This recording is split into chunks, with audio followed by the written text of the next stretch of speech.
Let me tell you of the days of high adventure.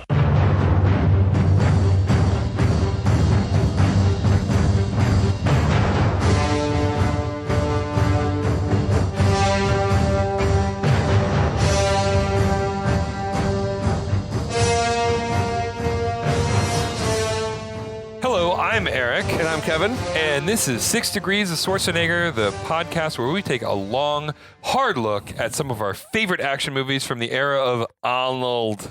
Schwarzenegger is the icon of the genre, and we're taking a deep dive into some of these 80s and 90s cult action movies and breaking them all the way down.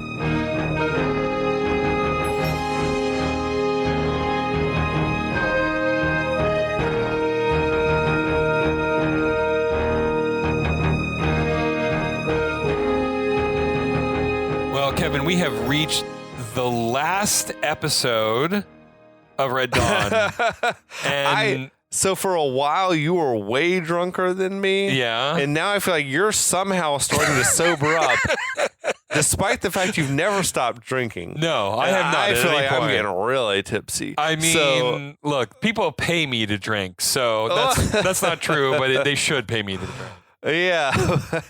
But we're here to get across the finish line Yeah. with Red Dawn. We are almost there. 84 masterpiece. Again, and this is the thing that I love about these movies and that I love being a part of this podcast. These are the type of movies that I can watch both seriously and ironically, right? Like I watch these movies, I love these movies, but they're also so hilariously bad in so Yeah. many ways. Yeah. Well, some of them, like this one especially, is like a time capsule Yes. as well. Yes. It's like, you know, we'll talk about it a little bit later on probably, but they remade this movie. Yeah. But you can never recapture this can't moment recapture in it. human Right. history Exactly. where this movie kind of makes sense, you know? And It it's came out like- in 84, which was like less than a decade before the end of the Cold War, but sort of the peak of the paranoia. I imagine of the comedy. Reagan, like Ronald Reagan, if he could still get it up, he's probably like jacking off watching this movie. Like, oh hell yeah. Oh hell yeah, yeah. Yeah. Nancy, don't get in the way. Don't get in the way. It's good that you're here, but don't get in the way. Yeah. Well, yeah, because it's so just like so on the nose, like it nailed its particular moment in time. In the same way, Rocky IV, I feel like did the same thing. Oh yeah. You know, just like, Oh, damn, yeah. you nailed it. And we talked about this in episode 1, but when we grew up, everything was steeped in communist paranoia. I mean, the number Yeah. of movies that I watched that were like the commies are out to get us it was innumerable. We probably came of age like as the Cold War was sort of winding down or whatever. Mhm. But back in the day, it was like there was a legitimate fear that at any moment the Russians might launch nukes at us. I mean, Or we might launch nukes at the Russians. Right, it and was. then or we Yeah. might get invaded or that we might invade them. And yeah, it's wild times.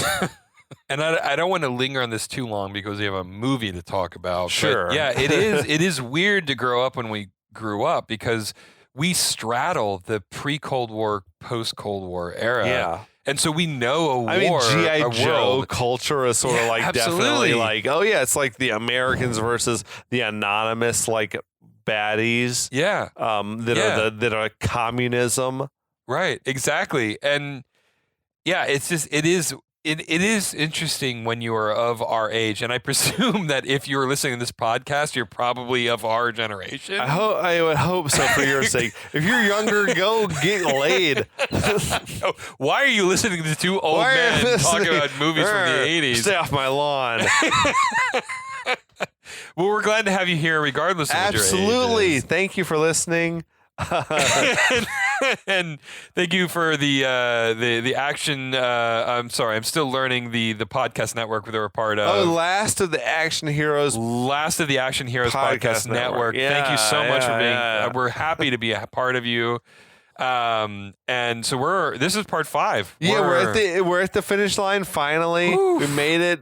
If we make it. if we make it. Also, I'll try to bring us up to speed on what's happened in Please this film. do. I would love that. It's 1984. Uh-huh. No, it's not 1984. It's actually 1989. Yeah, the Russians, the Cubans, the Nicaraguans have airdropped into America to try to take over America for reasons sort of unknown.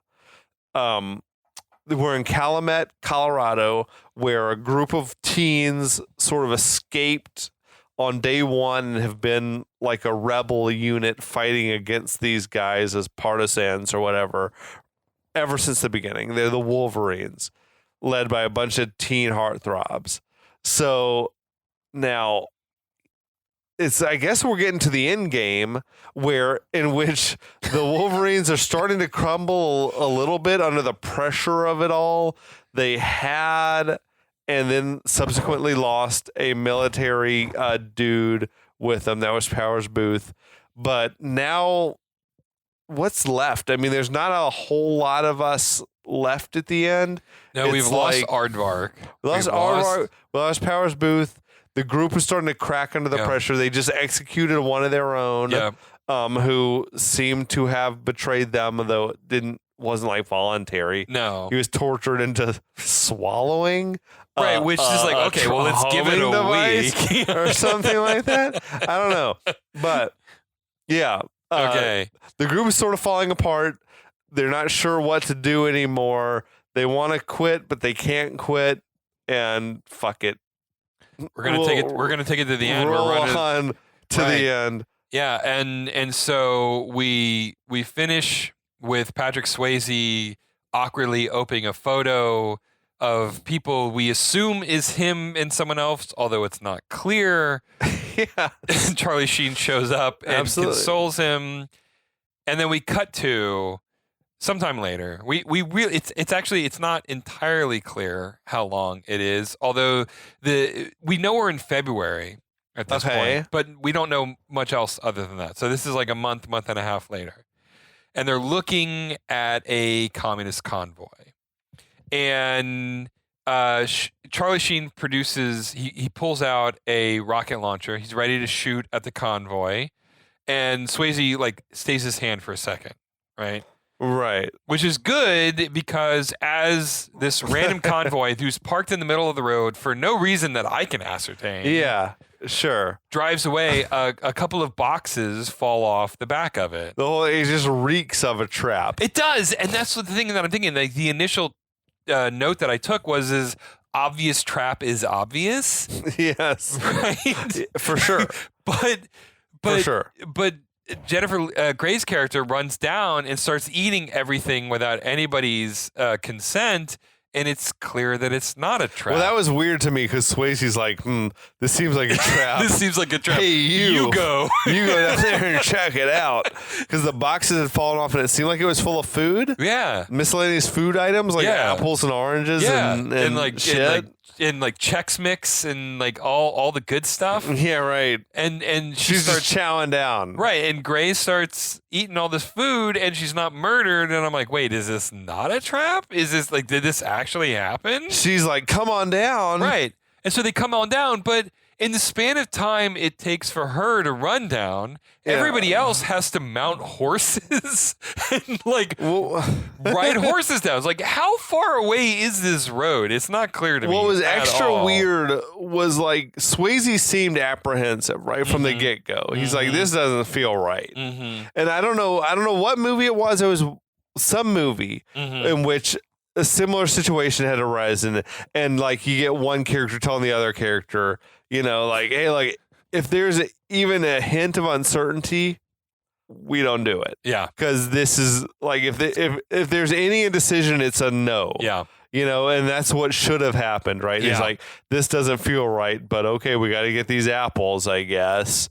I just don't. I'm like, dude, you got to know better than this at this point. I agree. This seems too good to be true. It's probably not true. Right? Exactly. Right. I totally agree. But nonetheless, everybody goes down. They collect the food, and we cut to them all against like some rocks, enjoying and eating the food. Yeah, let's take it back to the rocks, he Yeah, says, basically. exactly. They're crushing the Czechs. Just like pounding the Czechs. They got like weird like Danishes or muffins or It's something. like really weird. Okay. And then Yeah. Jennifer Grey is like squeezing orange juice onto Patrick Swayze's It was head. odd. It did. So, as a person who had maybe seen this movie when I was little one time and then Yeah. had forgotten about it, when I'm watching it, I'm like, I felt certain, like, oh, this food's definitely poisoned or something, right? Like, that's the Russian way. Mhm. You know, there's like there couldn't be a better plan than to like, oh, we're gonna poison the food and dump it out all over the place or whatever and scatter it, and people are gonna eat the poisoned food and they're gonna die or some shit like that. But that is apparently not what happened. Exactly. Maybe the people were just like, we're gonna dump food and then we have some people hidden just watching and waiting. That's the thing that I couldn't figure out. It was obviously a trap. I just can't accept that this was a random thing given what happens next. No. Right? Yeah, no, it definitely was planned by the Soviets or whatever. But before we move on to the action sequence, this is the remnants of an entire like romantic subplot that occurred between Patrick Swayze's character and Jennifer Grey's character that never even was shot. Oh, it did never filmed? They never filmed it because Patrick Swayze and Jennifer Grey hated each other so much on the set of this movie, apparently. Yeah, okay. And Patrick Swayze said, like, I just don't think that this is right for my character. I don't think we should do this. And he actually had the entire subplot removed from the movie. And this, like, Interesting that he even had the scene- clout to make that happen. I know that's what blew me away. And again, this could be, who knows? I'm looking this up on the internet, right? Right. No, I saw the same. I heard the okay. same. So, but yeah, so it's like there's this whole romantic subplot that never comes to fruition because Patrick Swayze and Jennifer Grey had a conflict on set, which I guess presumably they resolved because Dirty Dancing. But anyway, so that we get this one moment of flirtation, and then fucking helicopters come over the rise. Right. Yeah, you get the sound of helicopters approaching, ominous. And so they immediately open fire on everyone. It's like those Rambo helicopters, the ones with the big wings like loaded with artillery or They whatever. are, it's fucking badass helicopters. I love those helicopters. Okay. So I looked this up a little bit, and apparently they did the same thing in Red Dawn that they did in Rambo 3, where it's a similar style of helicopter. Okay. But they retrofitted them with the wings with all the artillery underneath them. Okay. So it's not the actual Russian helicopters. Yeah. But it's a similar style of helicopters that they've retrofitted to look Well, like those Russian I would assume helicopters. they don't have access to actual, I guess, Exactly. Russian helicopters. But it makes sense. But yeah, I have in my notes, I'm reading this right here. I really fucking love those helicopters. Like that's Absolutely, what I wrote. dude. I wrote that in my notes. That's the Rambo shit Yeah, when it comes it flying is. out. I'm like, oh, hell Yeah. yes. They got the wings on them. Yeah. So anyway, so at this point, Jennifer Grey is dead. We think she's dead. She's been shot. We don't know. If you get hit by one bullet from a gun like that, you're fucking dead. So that's what I think That's the initially. sort of shit that would cut you in half Yeah, if it hits you. exactly. So that's what I think, at least initially. But anyway, Patrick Swayze yells at everybody to go run. Rockets are exploding. Guns are going everywhere. So they ride off on their horses. And then, so Patrick Swayze pulls Jennifer Grey onto the back of his horse. But C. Thomas Howell is separated from the rest of the crew. Did you read the shit where he was like a rodeo rider? Yes, C. Thomas Howell was I did before hear about that. he Yeah. got discovered. So he was like a badass on horses. And apparently, all this shit was really him riding around with the gun and everything. I'm like, that's rad as fuck. That's pretty I guess. fucking cool. Yeah, Right on, I know. dude. I did read about Real life that. cowboy. And he apparently taught everybody else how to ride. Actually, Okay. Yeah, that's what I read at least, which is useful information. But it doesn't matter here because he's got an RPG and he sees the opportunity. He seizes it. He shoots the rocket into the helicopter. and it only kills the guy on the gun. Was his problem? Was he too accurate? I don't know what happened. If you hit the actual body of the chopper, it would crash. It would crash. Instead, he right. shot it into the open door. And it blew up and, the one guy. Hit the one guy right in his heart or some shit. Instead, he just fell out. He fell out the other door. It was unfortunately the most accurate shot you could ever make in the history of your life. It was too accurate. He was too good. And unfortunately for him, he decides to, instead of run and hide from his unfortunately accurate shot, he decides to grab his AK-47 and scream, "Wolverines!" which to this point has been a rallying cry, but in this moment, it dooms him. They got the really triumphant music. Yeah, there's this massive swell, and there's this moment of triumph. And he's just murdered to death. He's just murdered to death because he doesn't run away. Yeah. Right? No, he goes down in a hail of bullets. That was the moment in which I'm expecting, right as they're approaching, probably the American fighter jets are going to arrive and shoot the helicopter down. Yeah, yeah. But no, it doesn't. It doesn't happen that way at all. He's dead.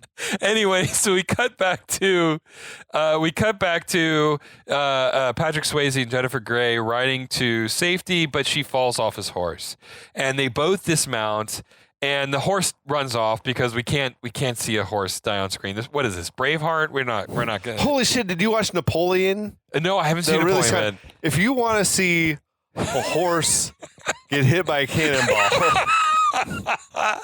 Napoleon is the movie for you. I just love how excited you were about horses being hit by cannonballs. It's not as terrible as you would expect, but it's pretty. That movie is graphic as fuck. Really? I liked it though. Okay. It's got very middling reviews. Yeah. But because it's kind of campy. Yeah. But I dug the shit out of it. All so right, yeah, all right, I okay. recommend Napoleon. Check it out. I've been on the fence about Napoleon, but okay, based on horses getting hit by cannonballs, I feel like I'm on board.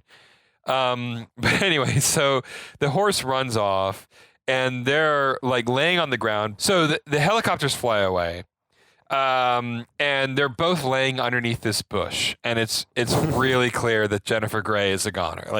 She's not surviving this. Honestly, if you get hit by one of those bullets, off of a fucking gun, the type of gun that's mounted on a helicopter. You're dead right away. I feel like you're hollowed out. Oh, you're completely That's the sort of shit. out. If you get hit in the arm, your arm falls off. Yeah. Or whatever. Exactly. You're not surviving even a little bit of time. And so she is bleeding from a wound that should have been way worse than it was. And they have this intimate moment, which is, again, a vestige of the romantic subplot that they were supposed to have. Yeah. Right? And she asks him to kill her with the Colt 45 again. Specifically, he pulls out his grandfather's gun, and she wants him to kill her with that gun, and he can't do it. He can't do it.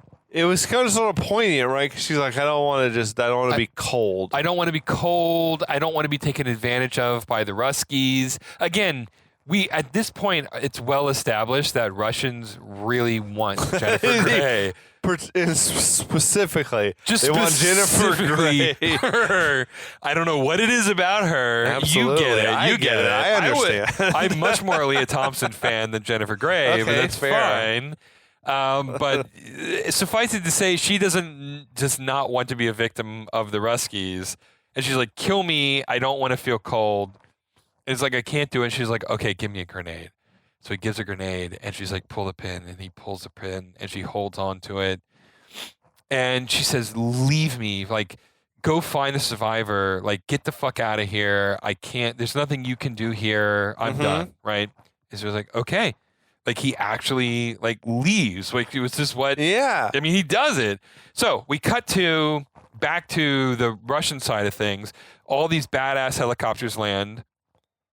And the soldiers come out and they fan out, and we think that Jennifer's the grenade has not gone off yet. Yeah, this is kind of weird but she does appear to have died. Right, but the grenade doesn't go off. Yeah, I guess she still got it in her hand or some shit. Yeah.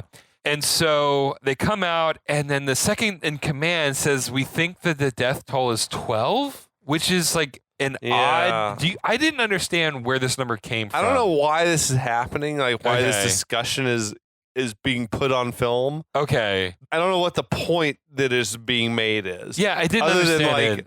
oh, the Soviets, they lie to try to make themselves sound better. Right. Like if that's the point, okay. Yeah. But it was weird because the other dude's like, what the fuck are you talking about? Like I count one body here that I've seen. right. Exactly. He's like, no, they carry their dead away. And he's like, oh yeah, of course they do. That was my favorite part when the one Rusky who was like trying to justify his 12 body count is like, no. You only have one, but don't forget, these crazy Americans carry their dead away. They totally do. It was so weird. And maybe the idea is just that, these Soviets, they lie a lot Yeah. just to make things sound better for themselves than they really are. That's the only thing I can figure. Suffice it to say, one Rusky goes off. He finds Jennifer Grey, who's clearly dead, and yet somehow the grenade doesn't go off. He moves her body, rolls it over. Right. That's when the grenade, The grenade rolls out from somewhere. It was Sure. really unclear where it came from. it was. And then it cuts back to the fox hunter guy, and the grenade blows up in the distance, and he's like, Damn it.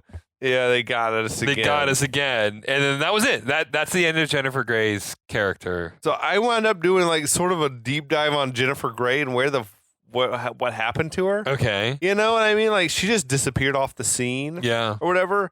And it's kind of a crazy story. Like she got in a car crash with Matthew Broderick, who was her boyfriend. Oh my God. They started secretly dating during Ferris Bueller or some shit, right? Okay. So they got in a car crash and she got a neck injury or something like that. So she was, and the other people in the other car died. There was two people who died.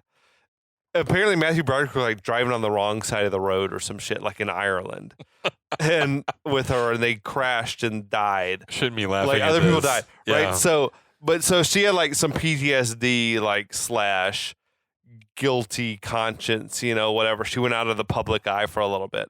Then she got a plastic surgery Mhm. and came out looking just nothing like herself anymore. And that was just sort of the end of her career.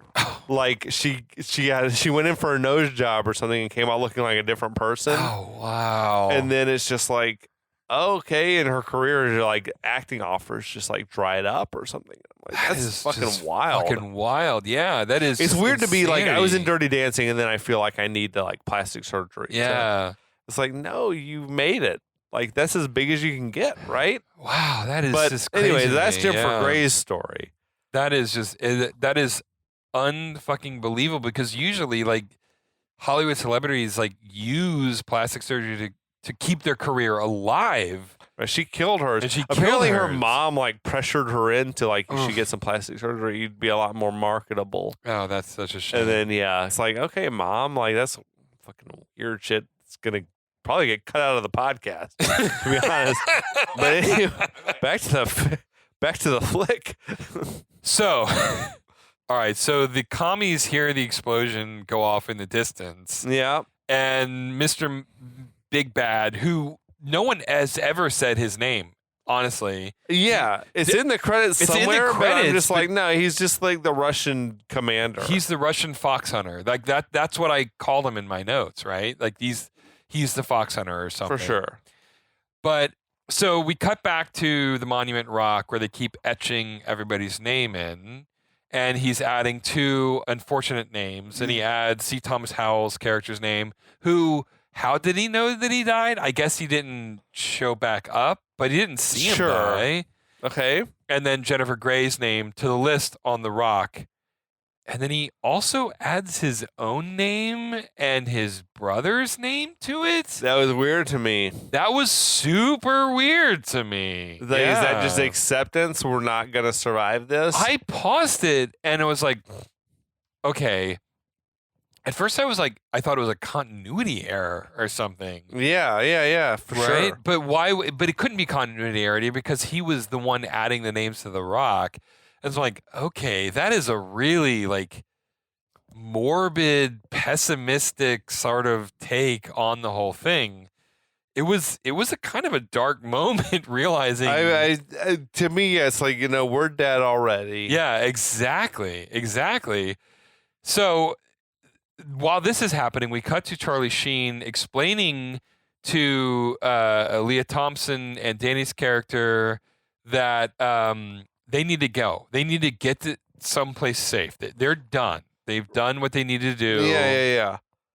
I was wondering, where the fuck are they right now? Because they seem to be indoors, right? Or like in a shelter of some sort. Yeah, it was weird. Like by this point in the movie, the geography was completely off because they would cut to a place in the town that was covered in snow, and then they would cut to the mountains that wasn't covered in snow. And yeah, honestly, that bugged me a little bit. Yeah, because I'm look, once the snow comes down, it's everywhere. It's gonna be there until like May. Yeah, exactly. Like it's not going anywhere. Right. So that bothered me. The timeline gets really fuzzy at this point in the movie. Yeah, no doubt. And so anyway, Charlie Sheen says, "You got to get the fuck out of here. We're gonna wreak havoc, but someone needs to go and survive this whole nonsense." Then he's like, me and Jed or whatever, me and Swayze, we're all used up. Yeah, we're all used up. Whatever that means. Right. I don't know. I think it essentially means like the war has taken all of their humanity away from them. Yep, there's nothing like left. We're done. Yeah. You two, I feel like Danny and Leah Thompson maybe have just like retained the most of their humanity. Yeah.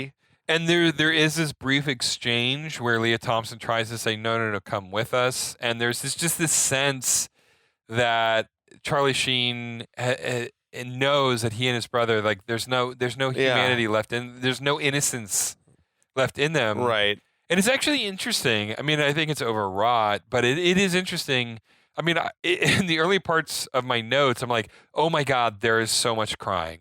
Like, why is there so much crying? And it is overwrought, but it is interesting to see the transition from all of these kids crying all the time to these soldiers. Yeah. Knowing that their end is coming and being at peace with that. Right? Yeah. We've come a long way also from like, wash my dishes, woman. Yeah, I know. It's now crazy they're, like, to me. having their moment. And again, I mean, this is a thing that comes up over and over again in this podcast. And there's these moments of profound importance combined with the profound silliness of the 80s and 90s. And this is one of those moments where you kind of take a moment back and you go like, oh shit, like this caught me. Like this is a moment that's real. Like I feel this. Okay. So Charlie Sheen and Patrick Swayze, they prepare for their final battle, right? But yes, but it's possible that maybe they could survive this because there's like fucking crazier shit that's happened. Right. He's like, we survived some crazy shit in the past. Right. Right. But then they it's like this weird moment where they like. This is the moment where Patrick Swayze was like looking at a framed photograph of himself, and I'm like. Now I'm thinking maybe where they're at is like their old house or something. But in the background, though, when they're looking at this, it's like the ruined basketball court. Yeah, it was strange. Right? It was I'm strange. Like, where are they? How did they high get school here? Or something? Yeah, maybe they're at the burned out high school. I guess they went back to the burned out high school before the attack. The sense that I got watching the scene was like, okay, there is an entire scene that occurred in the original script that they did not either film or they cut out of the movie that explains how they got here, right? Suffice it to say, they're in this ruined basketball court just outside of town, and they exchange I love yous, and then they go, it's hard being brothers, isn't it? That's weird. Yeah. I don't know what to even make of that. Yeah. I have no clue what that was supposed to be about. And then they do a secret handshake that we have never seen in the movie to this point. I thought it was strange. Yeah. I thought they were like pulling on Soviet uniforms, like maybe to blend in as well. Yeah. But it's like the handshake. I'm like, I don't know what's happening. What is it's hard going being on? brothers, huh? Yeah, it is. I'm like, but what do you mean by that? Yeah, exactly. I don't even know. And this goes back to the sort of overarching criticism that I have of the movie, is that there is this humanitarian subtext that runs through the entire movie that never truly pays off. There was a lot of storylines, though, like little subplots and threads that never paid off on this movie. Exactly. And speaking of subplots that never pay off, Okay. let's jump back to Soviet HQ. Let's jump back to Commander Bea, and he is writing a letter, and the whole scene is told with him narrating. Of course. And he's never done any VO up to this point in the movie, but now we are hearing him narrate the letter that he wrote to his wife, I guess, right? Right. We feel like it's a wife, girlfriend, something. And he's talking about how he wished he had never come to this place, and how he's like the horrors of war have come full circle for him, and that it was different when he was fighting as a part of a revolution. But he's like, he's sort of resigned he's done. He can't handle it anymore. He's like, I'm going to resign and come back to you. He just wants to go home, right? This is the point that if this movie is some sort of allegory to other wars and stuff, like maybe this is the United States realizing that we never should have gone to Vietnam. Right. Like right. they don't want us here. Exactly. Like I'm going to come back home to you just as soon as I can wrangle it. Like, what do we get from this? Like, what is the advantage here? And this is the whole thing where it's sort of like what the original plot was versus what the movie became. Right. There are all of these little threads, all these little tendrils of this war is awful subplot that that Milius was trying to get rid of.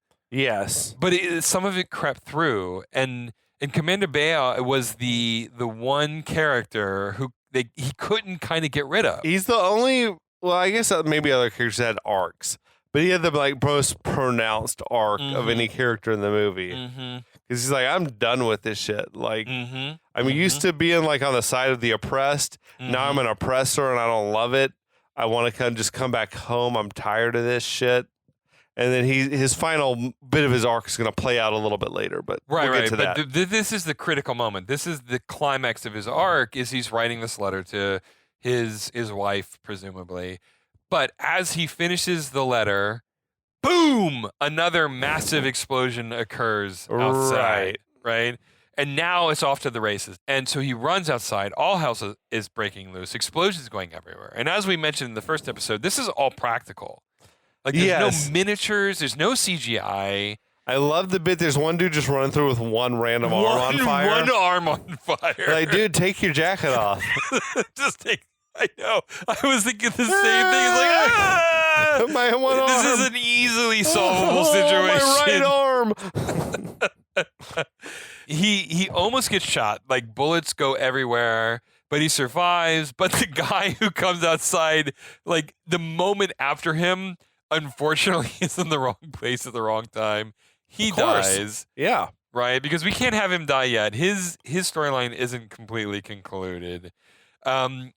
Commies are firing into the night everywhere. I mean, you're right. They're just firing aimlessly. Just indiscriminately. There might as well be 30 American soldiers everywhere in this space. But it is just Patrick Swayze and Charlie Sheen sneaking through the city. I don't know where they got all of this armament. I mean, they've got rockets, they've got grenades. Yeah, right. They're fully loaded up. They're fully loaded up. And they just like blowing everything up that they can. So, as they are creeping around town, Bea's right-hand man, who we've established as a character actor, who's been in other Mickey. things, Mickey from Pee-wee's Big Adventure. He walks out of the barracks and he actually sees them creeping away into the darkness, and he gives chase. And you think, oh my God, this is going to be the biggest throwdown ever. Like, this is the penultimate battle. No. Swayze and Sheen roll up to like a trailer or something. Yeah, it seemed to be like the headquarters for like the intelligence people or whatever. And the evil commie leader exits out. He sees that these two evil Americans are about to shoot an RPG at him. He screams. Charlie Sheen shoots the RPG at him, and he gets a 2-for-1. He gets a fucking, like... Yes. Right? He gets a BOGO. He gets a buy one, get one free. He kills the evil communist leader in his trailer of communications, but also Bea's right-hand man like buys the dust from the I don't know I don't know what you call that. fire Like of yeah, the rocket? the backfire, the exhaust or the rocket burned his face off. Burns or his some face shit? off, and that's it. We don't address it beyond that. He's just dead. We don't care about that anymore. We're done with that. Moving right along. Anyway, the evil hunter guy, who's the fox who gave the whole presentation, who Right. broke down the biology of the Wolverine previously. he's half dressed, but he is ready to fucking go. Meanwhile, Swayze and Sheen have caused enough damage. They're getting the fuck out of Dodge. It seems like they actually might escape. Right, Like, I know, they're for a moment, it's like, There's a train pulling out Yeah, right at this like- moment. We can hop on the train and we're gone. why is the train pulling out? Doesn't matter. But they get on the train anyway. It's leaving. He sees him jump on the train, though, and he shoots a couple of rounds. And unfortunately, Charlie Sheen is hit. He falls off the train. Yeah. Swayze jumps after him. The evil Russian dude who hunts like a fox looks under the train. He's waiting for the train to pass. The train passes. He crosses the tracks. He sees the blood trail. Now he's on the hunt, right? He's looking, he's hunting, he's trying to find the boys. He doesn't see Patrick Swayze sneak up behind him. Swayze takes his grandfather's Colt 45. Absolutely. The Yeah. last time we see it in the movie, finally, he points it at the bad guy. All he has to do is pull the trigger. Sure. All he has to do, that's it. Shoot him in the back. Shoot him in the back. We're done. But instead, he says, "You lose. You lose. You lose." Mr. Evil Russian, who's, I don't even know if anybody has even said his name, turns around, fires his submachine gun. Patrick Swayze, of course, kills him. You got to give the guy enough time to turn and fire, though. Yeah, I mean, it's Otherwise, just, it wouldn't it's be honorable. Yeah, it's not honorable for sure. Anyway, so Patrick Swayze kills the evil Russian guy, but he's also wounded in the shootout. He knows where Charlie Sheen is. He picks him up, and he's carrying him to, I don't know. I didn't know where he was carrying him. Just sort of Yeah. like carrying him, right? Right, Like, but that's where I feel like it pays off because they wind up at some sort of like a playground or like the park. or yeah, he whatever. doesn't. Yeah, he's just carrying him. But as on the way to wherever he's going, he meets up with Bea one Oh, last true. time. Before we get to that, Before yeah, we he get runs to into that. Bea, and Swayze's got this amazing look on his face, just Yeah. like I'm gone. I'm gone. I'm done. I'm defeated. But Bea points his machine gun at him, and then he it's this amazing subtle gesture. He just waves them on. I'm done. Yeah. I can't take this anymore. He says "Vaya con Dios," which is Vaya like con Dios. a, Go with a God. line that was famously delivered from Keanu Reeves to Swayze in Point Break. Later on, though. Yeah, later on Yeah. when he's saying no, just go on and let Yeah. let God deal with you. Right. And I'm like, oh, I don't know if that was intentional. I can't Like- believe that was a coincidence. Yeah, you don't have two guys say "Vaya con Dios" to Vaya con Swayze Dios. as he's on his way to meet his Absolutely. maker or whatever. Absolutely. So, he says Vaya con Dios. He goes, it's a struggle, but Swayze sits Sheen up on a bench with a swing set in the background. There's no Facts. way this is a coincidence. No. Is it like the Right? dad mentioned earlier? Remember those happy times when we were on the playground together and this and that? Yep. And it's connecting back to that. And he's like, Dad's gonna be here to meet you soon or whatever. Over and over. He says that over and Yeah. over again. Yep. This was the night. Two things. This was the night. It was negative 30 degrees Celsius Yeah. that night that they were Which I filming believe this. it because you could see the ice air is crystals just in the freezing air. in the air in front of them. Yeah. And this is also the night that Patrick Swayze got frostbite. He got frostbite filming this fucking movie, right? And this is I want to pause here before we get to the end. Okay. But Swayze got frostbite on this movie. Leah Thompson is on record as saying this is the most fun she's ever had making a movie. So say what you will about this movie. It was a fucking thing that people were invested in. Right? Absolutely. I mean, Absolutely. all of the actors went to boot camp. They went to boot camp. They trained for this movie, right? And this is the end of it. We finally come to the point where everybody's sort of like is wrapping everybody up. Everybody who's going to die is either dead or moments from dying, Sure. right? And so it's this. I don't know. It's a really great moment when he pulls Charlie Sheen up onto the bench, and they talk about Dad's coming soon, and there's a Yeah. swing set in the background, and there's like literally the air is freezing around them in the frame. Absolutely. It is a legitimately great scene. Like it's great. So now we fade to black and we fade up. We don't. I have no idea how much time. I has feel like we passed. just saw like Charlie Sheen take his last breath, Right.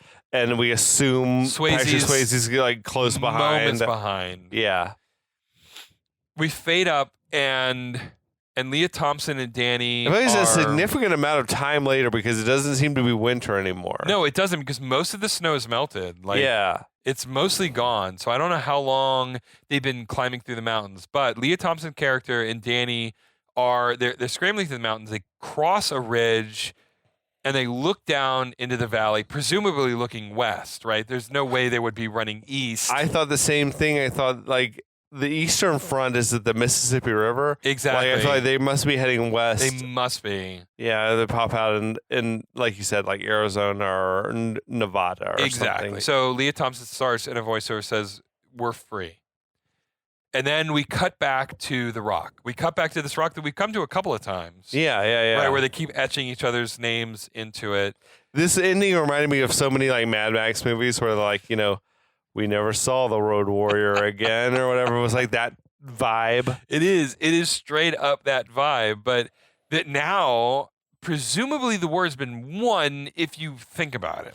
They're flying an American flag at the monument. And there is like a monument a new sign. plaque or whatever there. So I think Exactly. the war's over and the United States prevailed. Presumably, right? But Leah Thompson is talking about like the soldiers who have lost their lives. And the sign is talking about in the early days, this is a quote, in the early days of World War III, guerrillas, mostly children, Okay. placed the names of their lost upon this rock. They fought here alone and gave their lives so that this nation shall not perish from the earth. I dug it. It's partisan rock. Exactly. what they call it. Partisan rock is what they called it. Yeah. And that's it. Fade to black, credits roll, and that is the end of Red Dawn. There was like the old school, like the curtain call sort of ending where they show everyone again. And like that was a very popular thing. I feel like around this era, like Top Gun had that and a number of other movies. Hold on. You could practically see Predator everybody. had that. Platoon had that. You could like, see them bowing, right? Like roses Yeah. being thrown onto the stage. for sure. Because you want to remember happier times when they were all not dead. Exactly. And it was, I don't know, I love this movie, like seriously and ironically. Yeah, like rad. all of these movies. That's what's up. And it was fun to revisit it. It was fun to go back to the 80s when, I mean, fun is not the right word, but it's also the right word. Absolutely. Yeah, when like everybody was afraid of the commies, but it is remarkable. No, you're spot Go on. ahead. No. I was gonna say the movie was like a success. It struck a chord Yeah. with people at the time. Yeah. you know, for sure.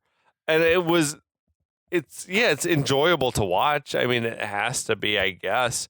But it was a financial success. Helped launch a lot of careers. Yeah. Right. Yeah. It was an unbelievable cast. absolutely. The reviews for the movie were like lukewarm at best, I think, but it is what it is. The common thread was like, wow, what a timely premise. Like this movie is sure to make a lot of money. Like it's not great, but like Jesus, they really got like lightning in a bottle here, with the premise of it all. But it had a cultural impact for sure. Yeah. Like the next year there was a pseudo knockoff, like a Chuck Norris movie, Invasion USA. Oh, But there really? were there was a whole lot of like generic Soviet bad guy movies that came out right in the wake of this as well, like the Rockies and the No Retreat, No Surrender. Yeah. Van Damme had another movie called Black Eagle, I think, where it was just like generic Soviet bad guys. Oh, I haven't seen that one. Russians. They even remade the movie. Yeah, they right? did recently, but they changed it from Russians and Cubans to North Koreans. North Korean bad guys. It was odd. The movie came out in 2012. It was starred Chris Hemsworth. Yeah. Although the movie, I think, was filmed like in 2009 and it sat on the shelf for 3 years. And it was one of those now Thor came out. Yeah. And Hemsworth's a big deal. So now we can sell release it. this. Yeah. Before this, what had he done? Cabin in the Woods? Who cares? Yeah, well, even Cabin in the Woods, I think, was another one that filmed before Thor and then sat around like, what are we going to do with this? Cabin in the Woods is rad. It's a movie, classic. That movie's amazing. Anyway, that's a different podcast. Yeah. But I watched the remake like a week ago. And I thought there was a lot of things that it did better than the original. But on the whole, it was probably like about comparable to the original. Rotten Tomatoes, though, said of the remake, they were like, it lacked the current, like the topicality of the original. But they said it did a good job, though, of honoring the original's lack of character development and lack of any sort of logic to the plot. Like, damn, that's kind of harsh. That's a really backdoor compliment. But like you said, I think way earlier, it was the first movie ever with a PG-13 rating, which is kind of rad. Yeah. Spielberg spearheaded the movement, like we got to have a rating in between PG and R. Yeah. Like, because I think he had done Poltergeist and then Gremlins and then Indiana Jones and the Temple of Doom. He was like, look, this is not a movie for like just but at the same time, for parents to think it's just totally fine for kids. Like, it's not an R maybe, but it's not also a PG. Yeah. I get it. I think he's right about that shit. Like we said before, John Milius, fucking hardcore. Oh, Dude, that motherfucker. guy. Yeah, like we said, the loaded pistol on himself at all times. That's insane. The rabbit hole that I could have gone down on that guy. I mean, like, Dude. it was he is a unique individual. He had his young cast like training with Green Berets to learn how to hold guns and everything like that.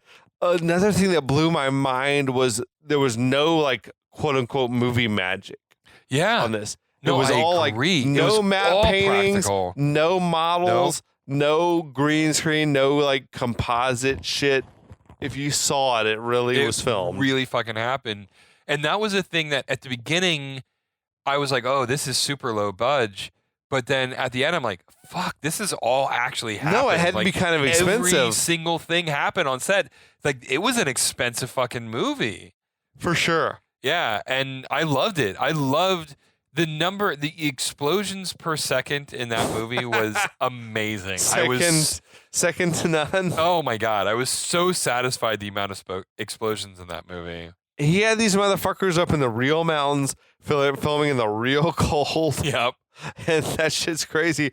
I had read where everyone like who's behind the camera was like wearing this sort of like down suits like you would climb Mount Everest wearing, you know? That's right. They had the Everest suits or whatever. They're like what are they called? Like Everest hazard suits or something like that. It's fucking crazy shit. Amazing. But the movie was filmed like we said on location in New Mexico. Swayze apparently like loved it and bought a massive ranch there or whatever. He loved after. it. And Leah Thompson is on record as saying it was her favorite movie ever. That's like cool. shooting it, right? I can't imagine how that's possible because it sounds like hellacious. I mean, she must be a survivalist, but yeah, that movie is what inspired Patrick Swayze to seek out a ranch in sort of Western mountainous America. For right? sure. I'm it's into crazy. it. Apparently there's also a scene where the Wolverines, did you read this shit about the McDonald's?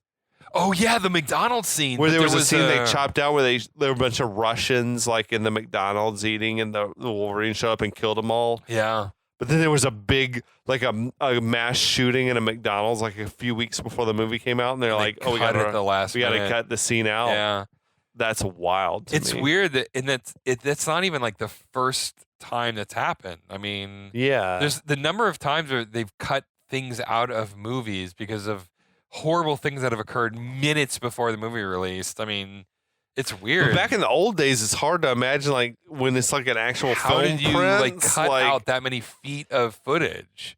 Yeah, it appeared, but it was in trailers and everything like that, Yeah. and then it was removed from the final Yeah. cut.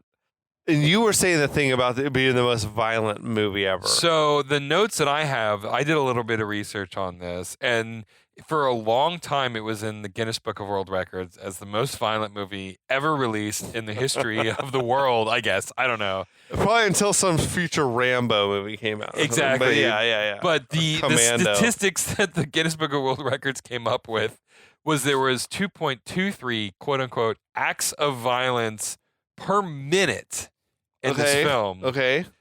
which is crazy. I believe it, I guess. I mean, it was violent, but the fact that it was rated PG-13, like it's just this weird dichotomy. Right. It wasn't the sort of like bloody people being dismembered type R-rated violence. It wasn't RoboCop. Like it was. Oh, for sure. There was no personal violence. Yeah. It was yeah. always the aftermath of violence, right?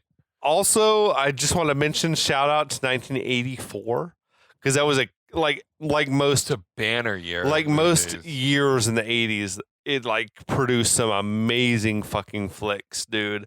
The highest grossing movie of the year was Ghostbusters, Mhm, killer. mhm. But Indiana Jones and the Temple of Doom came out that Yeah. year. Gremlins was out that year. Beverly Hills Cop Oh was my out that God. year, and Romancing the Stone and fucking Terminator. Oh my God, Brought that's that year. right. And my personal like jam, the Karate Kid came out that year as well. Like just killer year. Oh for wow, flicks. what a year for movies. I feel like this one came out towards the end of the year, but Yeah. fucking closed it out with a bang. I mean, the fact that Red Dawn came out in '84 against all of that, and that we are sitting here talking about it. Hell yeah. I mean, I think it's a testament to the strength of the movie, right? Absolutely. Like the watchability of the movie. I think John Milius is still alive. He's still He's still kicking. alive. He's still kicking. So absolutely, I think he had like some sort of health scare. I don't know if it was a heart attack or a stroke or something a few years ago, and it seemed like he was like not going to make it. But I think he recovered. So yeah, I right checked on. IMDb. He's got things in post production right now. Okay, so he's back in the business. Yeah, he's working still. Yeah. Right on. But that's a fucking rad 80s movie. Oh yeah. No. Like as 80s movies go, this is about as 80s as it gets. yeah. Like capturing the from the cast to the type of story it's telling. You can't ask for more in No. an 80s movie. I mean, it's a classic in my opinion, and that's why we do this podcast. It holds. I mean, I don't know if holds up is the right word. I feel like you have to watch to it from see the it- perspective. Right through the prism Yeah. of the Cold War, Yeah. and then yeah. you're like, wow, what an artifact Yeah. this movie is. But a worthwhile artifact. Anyway, Red Dawn for me is a classic. I am biased, I'll admit. Yeah, I think you had more of a history with it than I had, but I can also watch this movie and be like, oh yeah, this is like right up our alley. Yeah, absolutely. It checks all the boxes. I feel like we need to we need to go back to our basics. We need to find like a classic, like traditional one. I've taken us down a road. No. You nailed it. But we do need to revisit Arnold. There's Yes. a few things. I'm dying to talk about Iron Eagle with somebody. Oh God, Iron Another Eagle. like generic sort of Cold War Yeah. flick. I love that movie. I'm into it. So we're gonna hash it out once we sober up. Yes. we'll, Yeah, figure, we'll indeed. figure out what's next. We're not making any serious Uh, decisions right now. But until don't make any serious decisions while you're drunk, guys. That's a good life advice from Eric. But no, we will be back with something new and fresh and amazing for your asses. Yes. So until then, thanks for listening. Happy holidays, happy Thanksgiving Day, or Whenever you're listening Valentine's, to this, whatever yeah. the fuck time of year it is. Whatever's going Happy on. President's Day or MLK Day. Arbor Day is what I care Arbor about. Day, absolutely fucking. Holy shit, I'm so drunk. We're done. I'm We d- have reached the end. We're done. We're tapping out. We'll be back. Yeah, stay safe, everybody.